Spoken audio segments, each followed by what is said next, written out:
first of all, were you well aware of the details of the story before you were ever offered the roles?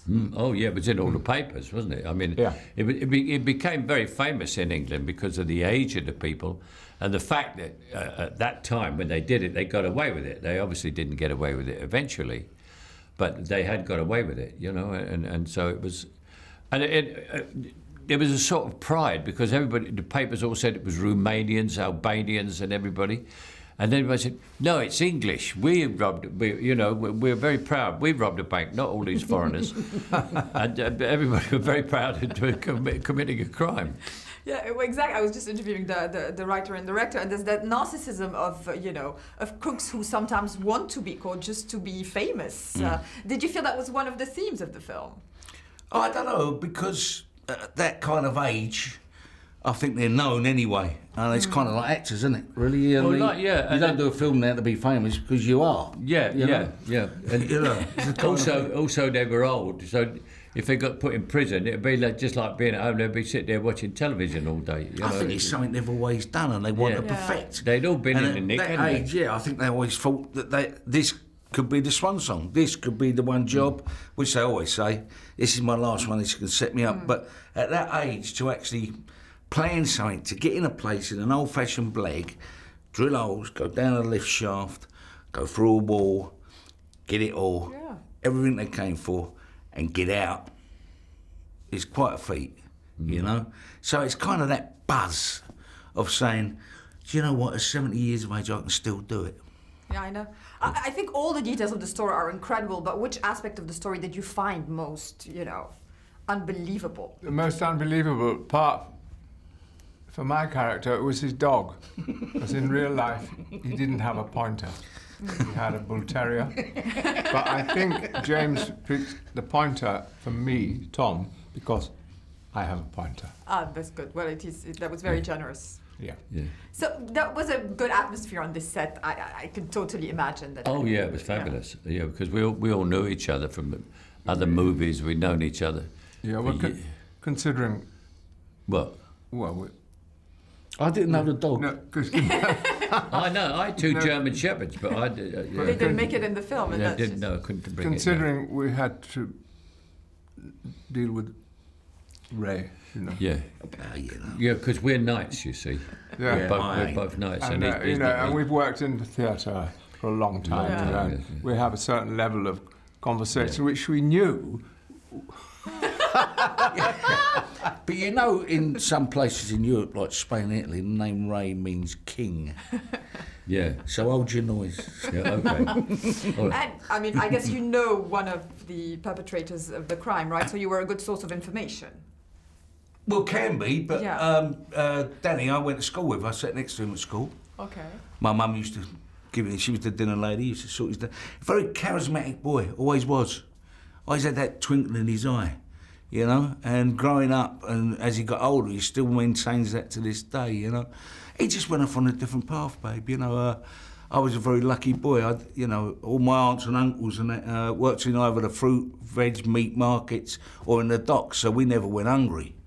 For a lot of kids, I was born 12 years after the Second World War, and where I was brought up, there were still bombed houses. They were building Munich and Paris again. It was all being rebuilt, and we paid for that. But we didn't start doing our place to the 70s, I guess, We then started getting built. But we've done there was a lot of poor people around, and I guess the choice for Danny to feed his family was to go out and do what he'd done, and that just shows you how your paths can change, And that's what happened to him. Really, it was no different from him and me when we were kids. Yeah. One of the strengths of us as a group, I think, does come from the fact that we're pretty well all working class boys. Yeah, we're all working class. Yeah. And it means something. Is Jim working class? Jim Broadbent? Yeah. He's not far off, I don't think. Not far. I think he's lower middle. In-betweener. I think he's lower middle. Lower middle. Did you get to meet any of them? And did you think they're, they must be so thrilled, for instance, that you're doing better than the Italian job in this? Yeah, but the police wouldn't let me meet Brian Reader. They said no.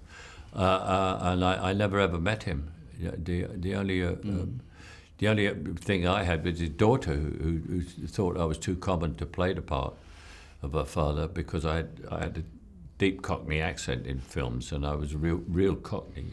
He was a real Cockney, but he married a woman from Dulwich, which is a very posh part, and lived in Blackheath, so I figured he's improved his accent to get along with it, so that's what I did in the movie. Acting. Yeah, I want to see Danny, purely not to find out anything about him, because I already know about him, but just really do out of respect, just to say, listen, I'm playing you, and I'm your friend in a movie. This is the film, this is what we're going to be doing. How do you feel about that? And, he was fine about it. He said, it's what it's going to be. Told him about the subject matter, which he kind of guessed. and we went from there. And I went back to see him since, and I shall go and see him again. In fact, his boy's coming tomorrow night to watch the film. So, Gosh. I entirely just went from the text. Nobody knows what my character looked like. Certainly didn't look like me. I even wore my own hat. And the dog. I've still got it. Have you got it? It'd be worth money, wouldn't it? But hang on to it. Just in case you go. Yeah. Just in case you go brassically. He might go viral. Yeah, viral, yeah. I love the parallels of, the multi-facets of London as well. I think London is also a character in the film. How much did you enjoy filming here, showing different aspects, the very modern London, the very non-technological London that they came from? Oh, I think it's great when they show London, because London is a city that I grew up in. I watched it bombed, and flattened, because I was 6 when the war started and 12 when it finished. So I lived all through the Blitz and watched it go. And now I have a very high flat in London. I can see all of London, and all I can see is cranes, building, and I love it. Every time I look out the window, I feel so happy. It is, but I saw the film Sunday morning, and it is very impressive. The sort of vista, like. Oh, it's fabulous, isn't it? Yeah. I love the way London's lit at night now. I mean, they didn't do it for many years. It was badly lit, but they've got the lighting right. They've got the lighting right now, yeah. Yeah. Especially at Piccadilly Circus, you can't see anything. It's so blinding, isn't it? Yeah. Oh, the spirit of London is definitely there in its multi-facets. And I think technology is one of the themes of the film, and probably the fact that they were not tech-savvy is one of the reasons why they got caught. Well, I don't know. They actually pulled off a blag, nothing to do, in the old-fashioned way. And the way people get caught today is through technology, using mobile phones and all that kind of stuff. So maybe, next time someone does a blag like this, they shouldn't use a mobile phone. Learn from it. I'm not saying they should go out and do it. Don't try this at home. We need a sequel. Kings of Thieves. Well, the sequel, they're all in the nick. Yeah. My guy's let out of the nick. He broke his neck falling off a tree, cutting a branch in for his bedroom window. When he got to the hospital, he had prostate cancer, and when he was in the prison, he had 2 strokes. So you make a film about him. It's him sitting watching television, I should think. It just have to be quick. How tech savvy are you guys? I mean, do you use a lot of smartphones, etc.? Yeah, I'm all that. My daughters are very good at that, and I followed them into it. Yeah. My little girl said to me when she was 7, I'm trying to learn how to do an email, right? An email says something, and she said, "Dad, just press the button. It ain't gonna blow up." Yeah. And yes, so you learn. I can do that. Yeah. But I'm not great with the technology side of it, and I don't kind of want to be. Something in me says I don't want to be slow. I love it. I mean, I love the iPad. I love the iPad. I mean, you're sitting there talking to someone, and they say, "Well, there was this guy," and they say, "Well, what's his name? What's it?" And we go, "Oh, Charlie Smith." And I love that instant information. But it was summed up.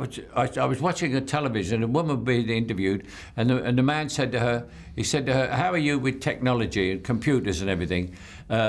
She said, "Well, I'm not bad." She said, "But my daughter helps me a lot." And he said, "How old is your daughter?" She said, 3. Well, yeah, my daughter, she just knows how to flip through. She's 2. I have 3 grandchildren, 8 twins of 8 and a boy of 9. and they're just so expert. You couldn't believe it. They know so much more than I do. But you know, when they're at that age now, Michael, it's hard to get them out of the house to go and do the things. Just go and play, go scrunting, or go do something. No. You know? They're only allowed the computers at the weekend. Yeah. And they don't scream and shout when they want. No, they don't scream and shout. Yeah. Sorry. No. I'm enjoying this very much. I just flew back from Toronto and had the opportunity to watch a little bit of the My Generation documentary, which I really, really love. Oh, did you? Oh, that's lovely. Yeah. Thank you so much. It's on the plane and it's great, but I didn't get the chance to finish it, so I'm going to download it somewhere. Yeah, will you download it? Yes. Yeah, it's £3. I'll get about £2 out. Do you feel with your expertise and experience that you can now, all of you, do things for pleasure, you know, film things for pleasure and choose things that you really love? Yeah, I do things. No, I've never done anything for pleasure, I don't think. I usually do it for glory and money. That's the right approach. Yeah, I'm a professional, you know. If I do something for pleasure, it's sort of playing with my grandchildren on the weekend or taking them to the fun fair or something, you know, that's pleasure. Do they like any of your films? Yeah, they like, they started off with Zulu, and they loved that, you know, and they've come, and of course every Christmas they watch me singing with Muppets, because I did the Muppets Christmas Carol, and they can't believe I know all the Muppets. It's great. It's a lovely film because for grandchildren, because they watch it. It comes out every Christmas, and they watch it every Christmas. They don't watch it in the year, but it's lovely. But my eldest grandson, who is 9, he said, "I don't want to watch puppets or cartoons anymore, Pa." He calls me Pa. He said, "I'm grown up now." He said, "I want to watch proper films," you know. And there's a movie on television, a series called The Bodyguard, which is a bit risque, you know. And he says, "I've seen 2 episodes of that. I want to watch this one on Saturday." I said, "How did you see 2 episodes?" He said, "Mum didn't know I was watching."